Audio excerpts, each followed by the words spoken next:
The Game Boy Advance, an iconic Game Boy portable console series which was highly popular 24 years ago. For sure, back in the days it looked awesome, but today I don't feel like it is. The screen is too dim to see anything, and constantly changing batteries is not cost effective. Thanks to modern retro community, I can change that. I will replace the shell, change the screen, and even add a USB Type-C connector for charging with a new lithium battery. Will it be that easy as it sounds? Let's find out. I was able to purchase a Game Boy Advance on eBay a long time ago, and it was waiting its time. It costed me $35.90, including shipping. The title described the console as GBA Series 001 in a non-tested condition. The description didn't include any additional information and only copied which was described in a title. According to the listing pictures, the console was in an average shape and was missing the battery back cover. Once I received the package, it was time to unbox it.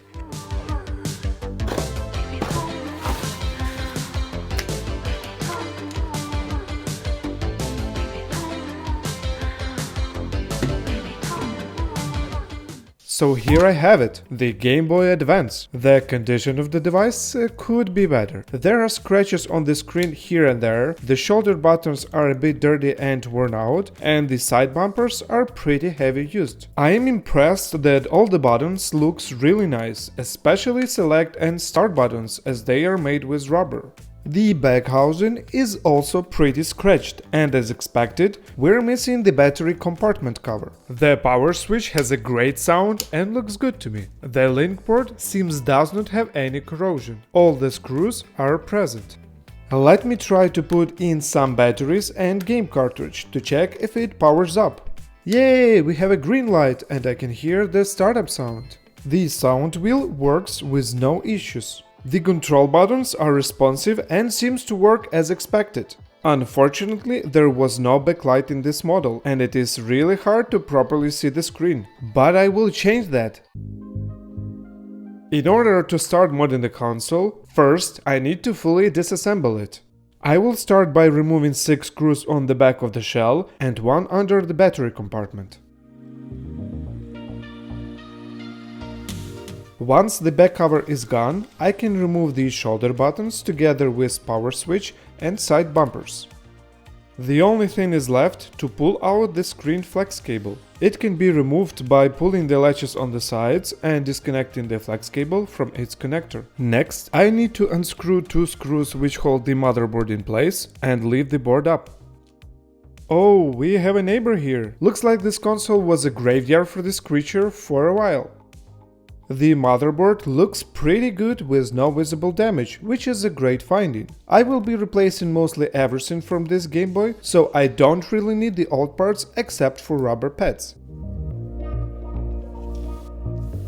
Once the rubber pads are removed, I can easily clean it with isopropyl alcohol. Before putting the motherboard into new shiny shell, I need to upgrade the console with a pre-laminated IPS screen kit, which includes the screen itself, additional flex cable and some wires. There is also a plastic frame for positioning the new LCD screen. The flex cable has 2 options for connection, 32 pins and 40 pins connector, depending on which version of GBA you're using. Also, I got 2 options for the screen, the black one and the white one, but I think white will fit better in a new Game Boy shell color scheme.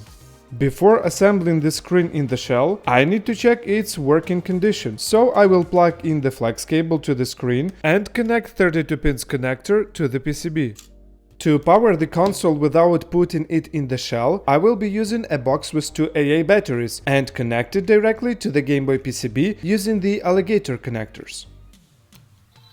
Everything seems to work as expected and I can proceed with the mod. New LCD screen settings can be controlled with touch sensor or buttons. While the touch sensor is included in the flex cable kit, the buttons control will work only after soldering the proper wires to the PCB. Again, this is an optional step, so if you don't feel comfortable while soldering the wires, you can skip it. First, I need to tin 3 pads labeled as cell, R and L. I will be using some flux as it helps to make the soldering process easier. Next, I will connect 3 wires to already tinned pads. To avoid shorts, I will isolate non-used LCD connector with a Kapton tape. On the PCB side, there are 3 pads which need to be used: TP2, TP8 and TP9. Before soldering the wires, I will tin these 3 pads.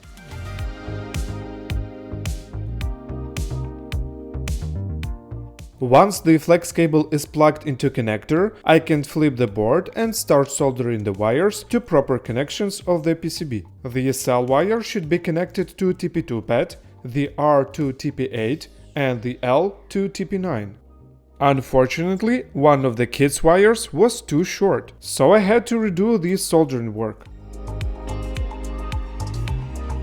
Finally, I can solder correct wires to the PCB.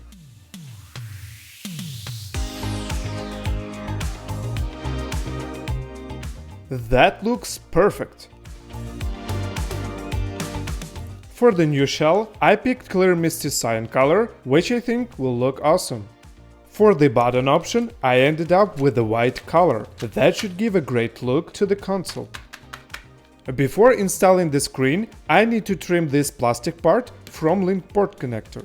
Now I can drop the screen module to the shell and line it properly using the plastic liner. Once it is done, I can bring the motherboard itself with LCD flex cable and connect it to the screen module. To avoid the flex cable moving around, I will use some Kapton tape. Next, I will remove the sticker for the touch sensor and glue it to the LCD panel. Now I can lower the screen liner and proceed with adding other parts.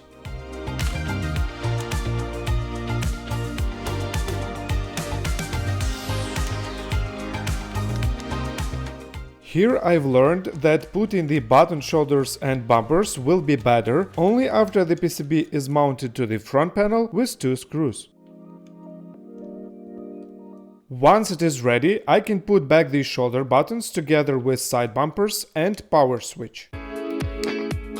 Next, I will simply put the back half shell and close it with fastening the 7 screws, which I removed at the start of this mod.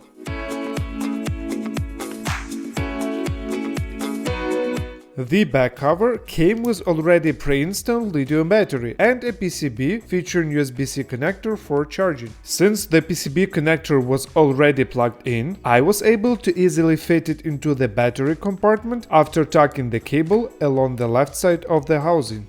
Next, I reattach the battery compartment cover. Once it is done, I can reapply the original sticker to the back half of the housing. And the final touch will be removing the protective film from the IPS screen. The new screen looks crisp, delivering vibrant colors and excellent backlighting. It's a completely different experience compared to the stock GBA display.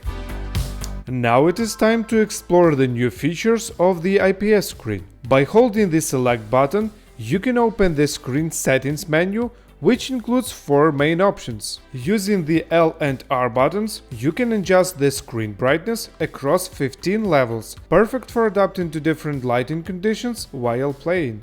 Holding the select button for a second time switches to color adjustment mode. There are 4 options available here: default, increased exposure, black and white, green mode. Pressing and holding select a third time opens the pixel structure settings, where you can enable an optional scanline effect for a retro look.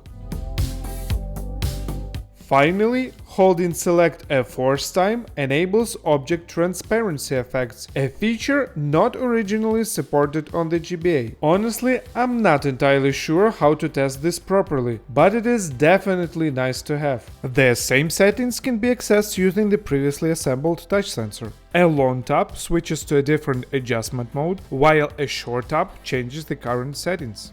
So here we have it, a 2025 Pro version of Game Boy Advance. It looks brand new from the outside, having a new IPS screen, fresh shell and rechargeable USB-C battery. And still, this is the same console everyone was enjoying back in 2001. Considering this is my 3rd time modding a Game Boy, I would say this one was the easiest. If you like this video, smash that like button. If you want to see more, hit subscribe button. If you got something to say, leave a comment below.